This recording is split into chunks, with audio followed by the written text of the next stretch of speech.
Hey, Life Groups, welcome back and Happy New Year. This past weekend, Pastor Brant started a brand new series on the parables of Jesus, these illustrative stories that Jesus told to reveal deep spiritual truths. And parables were used to make people think.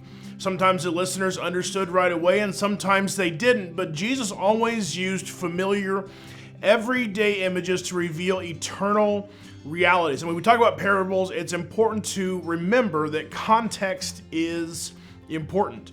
So in Matthew chapter 9, we encounter the very first parable that Jesus tells, and it sets the tone for everything that follows. You see, John the Baptist's disciples come to Jesus with a question.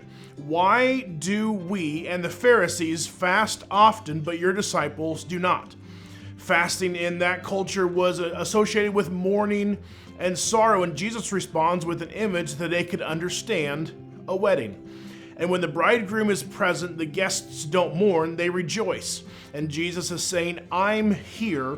This is a time for joy. There will be a time for fasting later, but not now. And again, context matters. And then Jesus tells two short parables. You don't sew a new patch on an old garment because it will shrink and tear the garment. And you don't pour new wine into old wineskins because the expanding wine will burst them.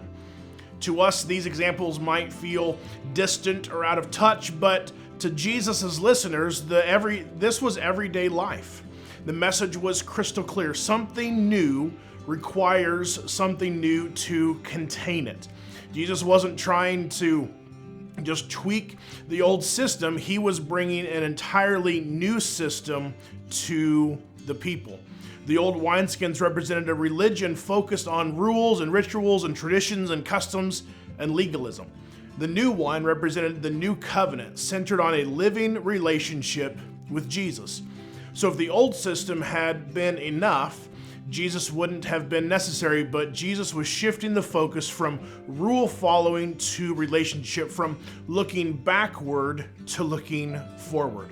See, rules in and of themselves aren't bad, and God's moral law still matters, but rules were never meant to replace love for God.